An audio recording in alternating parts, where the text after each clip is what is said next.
מאיפה את? היא אומרת לי מפלסטין. מאיפה בדיוק? מירושלים, עיר הבירה של פלסטין. סידנה אברהים, שבנה את מסגד אל-אקצא, הוא היה מוסלמי, אז זה שייך אלינו. מה שמעניין אותם זה מה שכתוב בקוראן. לא הבנתי, בקוראן כתוב שהיו יהודים? כן, יהודים. אנחנו לא מכירים כלום בתרבות ובמה יש להם בראש. ואז הוא אומר לי, אבל רגע, לא נראה לי שאתה מוסלמי. לא יכול להיות. אני אומר לו, למה? הוא אומר לי, לא יכול להיות שאתה מוסלמי ואתה תומך בהם. אנשים חושבים שזה יביא שלום. למה שנעשה שלום עם ישראל? הם האויב.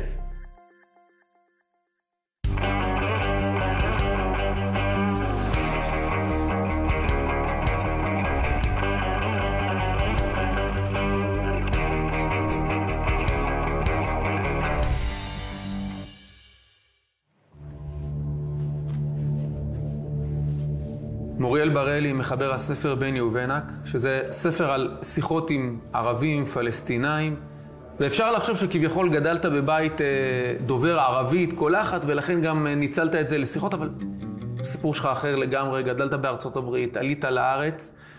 מאיפה בכלל הגיעה האהבה לשפה הערבית? ועוד רגע נצלול, מה גילית בספר המרתק הזה? האמת שזה מתחיל קודם כל מסבתא שלי שנולדה ביפו ב-1925. היא הייתה דוברת ערבית שפת אם, היא הייתה הולכת לפעמים מהחנות, והיא הייתה מספרת לנו שכשהיא לא רצתה, שהיו תקופות מתוחות, היא לא רצתה שהם ידעו שהיא יהודייה, אז היא הייתה אומרת, יש ברכה שאומרים סלאמו עליכום, אבל יש את הגרסה הארוכה, סלאמו עליכום ורחמת אללה וברקתו. וכשהיא הייתה אומרת את זה, אז כולם היו חושבים שהיא מוסלמית. עצוב שיהודים בארץ היו צריכים נכון. לברוח מיהדותם. כן. אבל לא גדלת איתה בשנות הילדות שלך, נכון? נכון, האמת שהיא הייתה בארץ המשפחה שלי הייתה בחו"ל, אבל אבא שלי טיפה היה זורק מילים פה ושם בערבית, וזה תמיד היה, כנראה זה בתוך הדם שלי. אבל גם אחרי שעליתי לארץ, אז 4 השנים הראשונות שהייתי פה, 2 הייתי במכינה בדרום הר חברון, אחר כך 2 ישיבה ברובע הנוצרי בירושלים העתיקה, והייתי מוקף בערבים וממש הבנתי שזה חובה, במיוחד בתקופת אינתיפאדת הסכינים ב-2016, שהיינו עוברים בשער שכם ושער הפרחים וכמעט כל יום היו שם פיגועים. התחלתי להבין שזה קריטי, חייבים להכיר את מה שקורה מסביבנו, להתחבר דרך השפה, דרך התרבות. אני חושב שאחרי ה-7 באוקטובר אנשים מתחילים להבין שזה קריטי, וזה חייב להיות בכל בית ספר, בכל כיתה, בכל בית, חייבים להכיר את זה, גם את התרבות, גם את הדת האסלאמית, כי אנחנו לגמרי לא מבינים אותם, מי עומד בצד השני.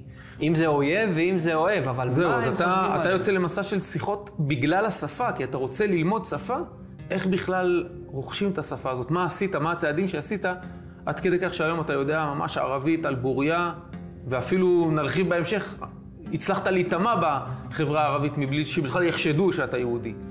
אז קודם כל התחלתי לבד.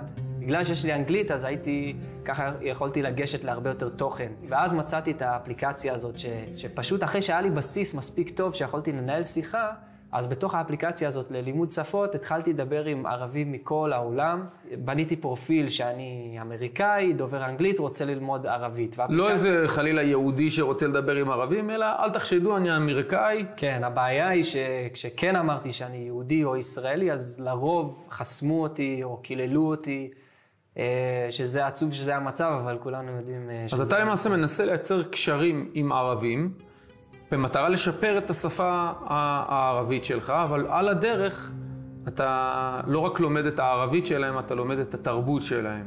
כן, את התרבות, את הדת, מה הם חושבים עלינו ולמה הם חושבים עלינו. ושוב, היכולת שלך להבין באמת מה הם חושבים עלינו, היא הודות לזה שהם לא חושדים שאתה יהודי. ברגע שהם חושדים שאתה יהודי, נסגרה הדלת של הכנות. כן, אספר לך סיפור ממש טרי.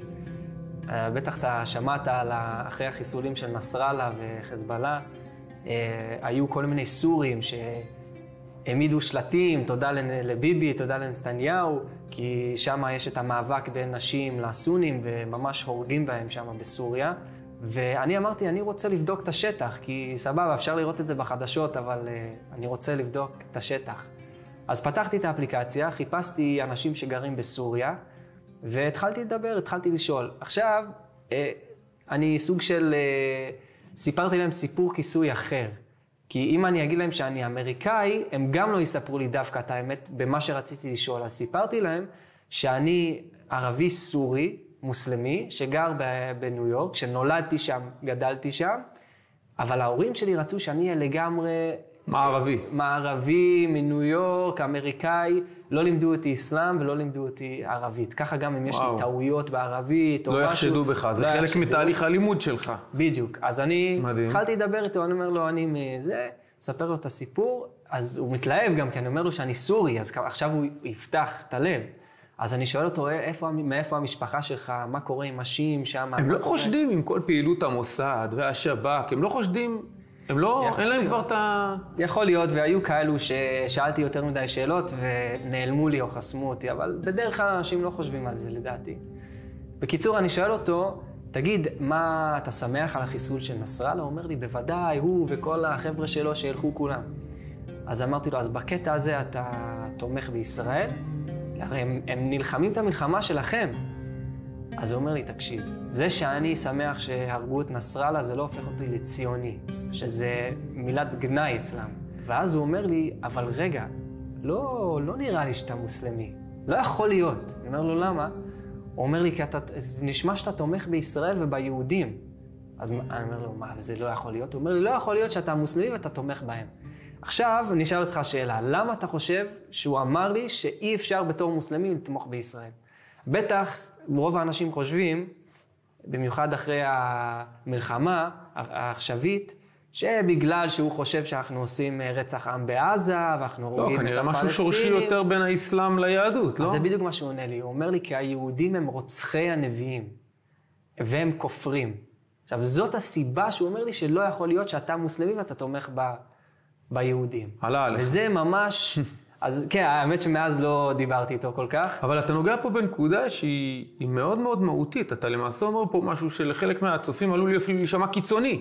אתה למעשה אומר, אל תצפו לשום מערכת יחסים תקינה עם מוסלמים, כי ברגע שהוא מגדיר את עצמו מוסלמי, המתון ככל שיהיה, אבל בסוף הוא מאמין בקוראן, זה לא הולך יד ביד באחדות או בחיים משותפים עם יהודים. אז זהו, זה נכון, אני לא יודע באמת את האחוזים, אבל נראה לי ב-90 ומשהו אחוזים. לאחרונה, אני כבר איזה 8 שנים מתעסק באפליקציה הזאת ומדבר עם מאות אם לא אלפי מוסלמים מכל המדינות. מטורף, זה מה שנקרא מדגם מייצג. ממש, ואני אומר לך, לא מצאתי אחד שהיה בעד ישראל. וואו. גם שהייתי בתחפושת הזאת או בתחפושת הזאת או בתור יהודי. לא מצאתי אחד. רגע, אז הסכמי אברהם. יפה, גם דיברתי עם אנשים ממרוקו, שחלק מהסכמי אברהם מאמירויות. ויש חלק שהם ניטרליים, וחלק שזה נראה לי הרוב, שנגיד רציתי לעשות מדגם, כי אף פעם לא דיברתי עם אנשים ממרוקו, כי באמת זה ניב שונה מאוד. אז לא התרכזתי. אבל גם להם אתה יכול להגיד שאתה סורי וזה יעבור חלק, נכון? כן, כן, אפשר לדבר איתם, הם גם מכירים את הניב שלנו פה. אז דיברתי עם כמה אנשים ממרוקו, כי רציתי ממש לעשות מדגם. דיברתי עם איזה 5-6 אנשים ברצף, וכולם היו נגד ישראל. אז זה היה מדגם קטן, אבל אתה יודע, אם הייתי ממשיך, אני חושב שזה היה ממשיך באותו כיוון. אז שאלתי אחת, אמרתי לה, אבל אתם עשיתם הסכמים, עניינים, הסכמי אברהם, היא אומרת לי, אנחנו לא בעד, אבל אנחנו לא מתנגדים להחלטות האלו של המשטר, כאילו אנחנו לא נעשה פה מהפכה, אבל אנחנו לא בעד ישראל ולא בעד הסכמי שלום. ואז שאלתי אותה למה, ואז היא אומרת לי, למה שנעשה שלום עם ישראל? הם האויב. בשביל מה יש לעשות שלום?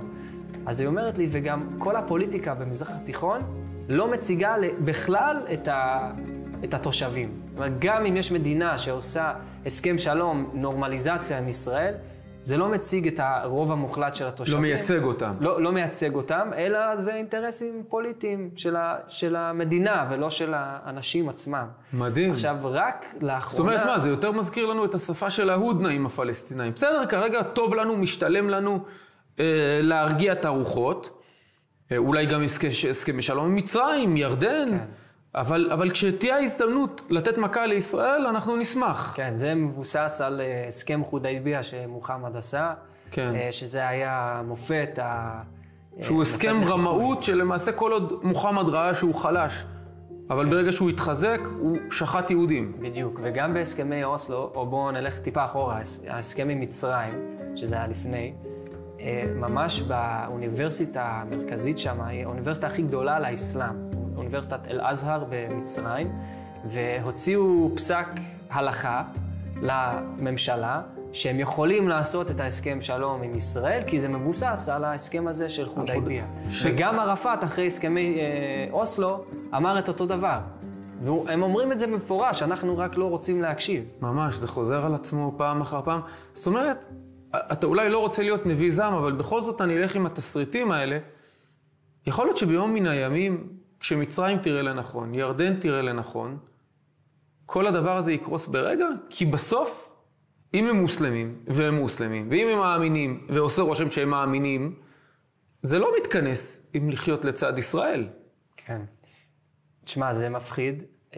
אני לא פוליטיקאי ואני לא יודע באמת הדברים שקורים שם, אבל אני, שוב, לא פגשתי ולא דיברתי עם אחד שהיה בעד ישראל. עכשיו דיברתי עם מישהי נוצרייה, אבל זה כבר סיפור אחר, שהיא ממש בעד ישראל, והיא אומרת לי, הפתרון... ערבייה נוצרייה. ערבייה נוצרייה ממצרים.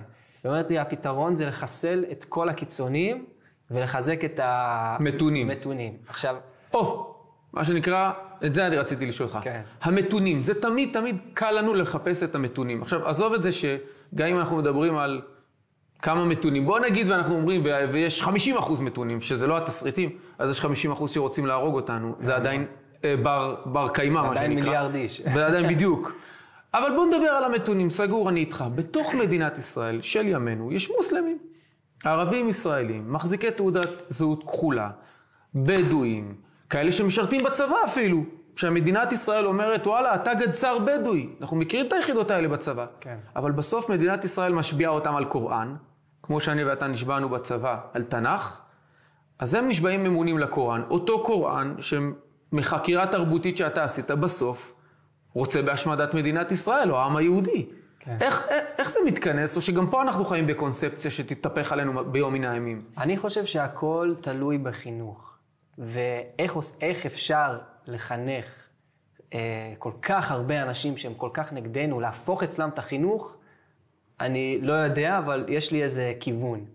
אבל אני חושב שזה לא מתחיל מלחנך אותם, זה מתחיל מלחנך את עצמנו. אנחנו צריכים להתחזק באמונה שלנו ובקשר שלנו לארץ הזאת, ולהראות להם את זה שאנחנו ב1,000% בטוחים שזה שייך לנו, ובגלל שאלוהים, בגלל שאללה אמר לנו שזאת הארץ שלנו. אתה אומר, זה לא עובר השדר הזה אצלם. לא, זה הדבר היחיד שיכול לשנות אצלם. כי מה עובר אצלם? עכשיו, צריך טיפה לחזור אחורה. לפי הקוראן, לפי האסלאם, היהודים היום היו מוסלמים.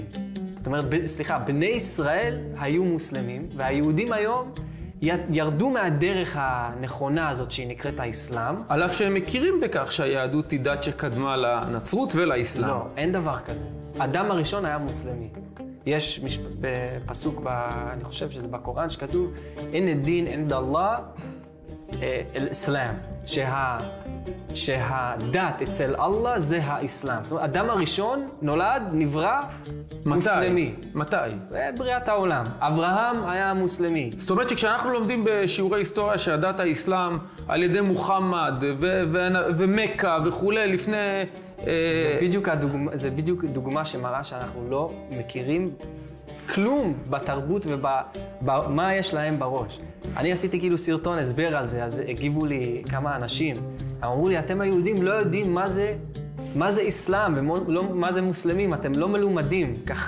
ככה הוא אומר. הוא אומר, אסלאם זה דרך חיים. זה לא דת שהומצאה מתישהו. זאת אומרת שהייתה לפני מוחמד? בוודאי. אז איך מוחמד הוא הנביא שלהם אם כך? יפה. עכשיו... הרי יימח שמו וזכרו אותו האיש הוא של הנוצרים. לא. ואצלנו... מה פתאום? הוא היה מוסלמי גם כן. ישוע היה נביא מוסלמי. לגישתם. כן. אז למה הם מקדשים את מוחמד אם כך הוא מהאחרונים שלהם, אם זאת דת כזאת עתיקה? נכון. אז בדיוק, אז זה בדיוק הנקודה. מוחמד בא ואמר, אני לא מחדש שום דבר. לכן יש גם 80% מהקוראן זה סיפורים מהתנ"ך.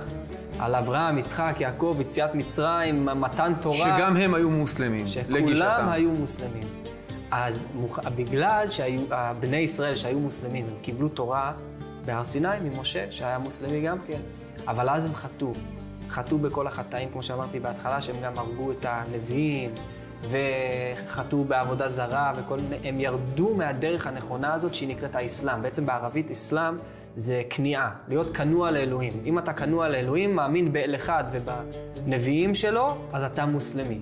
אבל היהודים היום, כמובן שהם לא כאלו, כי הם רוצחי הנביאים, הם הפנו עורף לאללה, הם שינו את התורה, זיפו אותה, כל מיני דברים. ואז היה פלן בי. מה זה פלן בי? ישו. אלוהים הביא את ישו לעולם כדי להביא לו עוד פעם תורה, אבל גם כן היהודים והנוצרים עשו בלגן, והיה צריך פעם נוספת ואחרונה, להתגלות דרך הנביא מוחמד, שהוא יחזיר את עטרה ליושנה, להחזיר את האמת, כן. להחזיר את האמת, אבל הוא טען שהוא המשך של כל הנביאים המוסלמים מאז אדם הראשון, דרך אברהם, יצחק, יעקב. איך הדוגמה, איך זה יורד לפרקטיקה.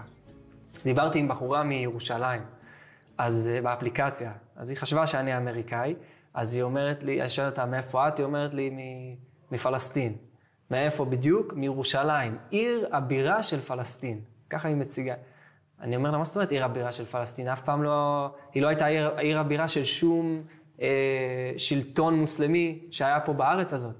אז היא אומרת לי, לא, זה היה מאז ומעולם, וזה, היא אומרת לי, אברהם, סדנה אברהים, שבנה את מסגד אל-אקצא, הוא היה מוסלמי, אז זה שייך אלינו, אברהם בנה את מסגד אל-אקצא? כן. מה זה סלט ירקות עשו פה. לא, אבל זה באמת מעניין אותי, כאילו, ומה עם העובדות ההיסטוריות, ארכיאולוגיה שתתמוך בדבר הזה? לא, אז א', זה לא מעניין אותם, כי זה לא מעניין. מה שמעניין אותם זה מה שכתוב בקוראן.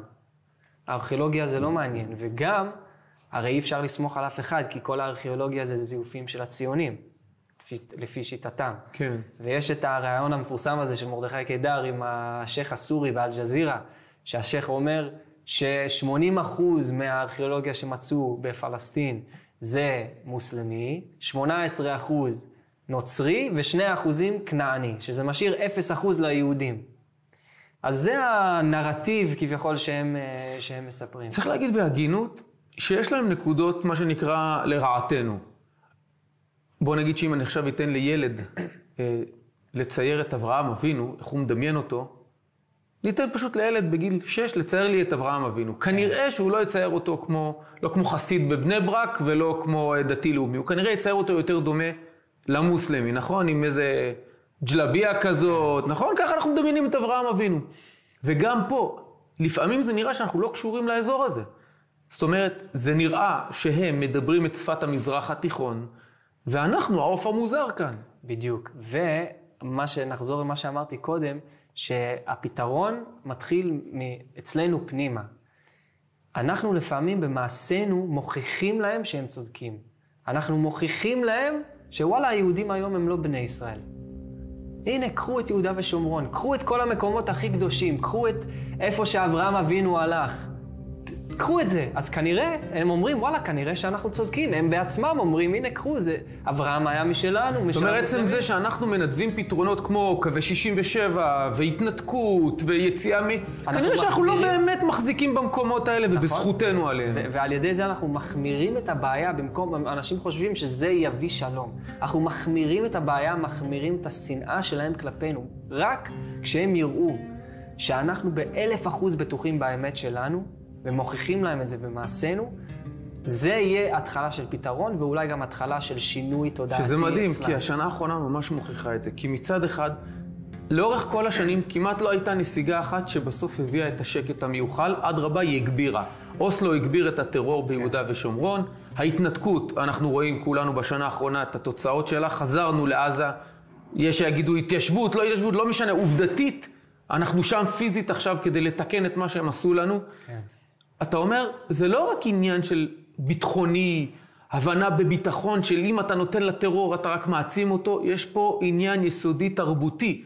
ברגע שאנחנו נותנים להם שטח, הם אומרים, הם מוכיחים שהצדק איתנו. בדיוק, יש פסוק בקוראן, סיפור שהיה איזה קרב בין הצבא של מוחמד לבין איזה כפר יהודי, שם בערב הסעודית. לא הבנתי, בקוראן כתוב שהיו יהודים? כן, יהודים. יהודים יש. יהודים הם אלו, הם הבני ישראל שירדו מהדרך והקימו לעצמם דת חדשה מזויפת כזאת. זה היהודים שהיו אז בתקופתו של מוחמד ועד היום. אותם יהודים שהם מקוללים ומושפלים, וככה הם תופסים אותנו כי זה מה שכתוב בקוראן. אז יש עוד משהו בקוראן שמסופר על הקרב הזה בין מוחמד לבין איזה כפר יהודי, שהוא כמובן ניצח אותם, ומרוב בהלה היהודים ברחו, והרסו את בתיהם במו ידיהם. זאת אומרת, תוך כדי שהם בורחים, היה בלגן, הרסו לעצמם את הכפר. עכשיו, משתמשים בפסוק הזה היום, בהתנתקות. זהו, תיארת את זה, ואני רואה את השופלים בהתנתקות. ממש. שאנחנו הורסים במו ידינו את הבתים שלנו. ממש, והם אומרים, הנה, הנבואות מתגשמות. הרי הם רואים את הקוראן בתור גם נבואות לעתיד, לא רק משהו שהיה בעבר. כמונו, כמו שאנחנו מסתכלים על התורה ועל הנביאים, נכון? מדאיג. כן. אבל יש לנו הרבה עבודה לעשות, אין ספק. אבל אנחנו חייבים לדעת מה הכיוון. ואני חושב שגם הממשלה, אני לא יודע מי שם באמת, הלוואי מישהו יפגיש אותי עם ביבי ועם כל השרים בממשלה, אני רוצה לשאול אותם אחד מי מכיר את הסיפור הזה? מי מכיר באמת את הראש המוסלמי? מי מכיר מה הם חושבים עלינו? לא משנה מה יענו לך. בוא, כולנו גדלנו במערכת החינוך. מהממלכתית עד החרדית בטח. אנחנו לא מכירים את התרבות הערבית, אנחנו לא מכירים את השפה הערבית. זה בוודאי, השאלה אם אחר כך... ושוב אני אומר, לצערנו, יש תחושה שהם מכירים אותנו הרבה יותר טוב מאשר אנחנו מכירים אותם. אנחנו רואים במכתבים שנחשפו של נסראללה ושל סינואר במערות, הוא ממש מכיר את התרבות הישראלית היהודית, וקורא אותנו כמו ספר פתוח, בעוד אנחנו בתוך הספר הפתוח שלהם לא יודעים לקרוא עמוד אחד. כן, אבל אני אומר שהם צריכים לקחת בחשבון, הממשלה, הצבא, צריכים להבין שהעניינים התרבותיים והדתיים האלו זה ממש צריך להיות שיקולים טקטיים. בסופו של דבר, אם אתה מוסר שטח, ואתה יודע, כי אתה מכיר את התרבות, ואתה מכיר את הדת, ואתה מכיר את הראש שלהם, אתה יודע שאתה מוסר סנטימטר של שטח, אתה מקבל סנטימטר של טרור. כן. אז זה חייב להיות שיקול פרקטי, טקטי. זה לא... זאת אומרת, זה לא רק הבנת טרור, זה הבנת תרבות. כן.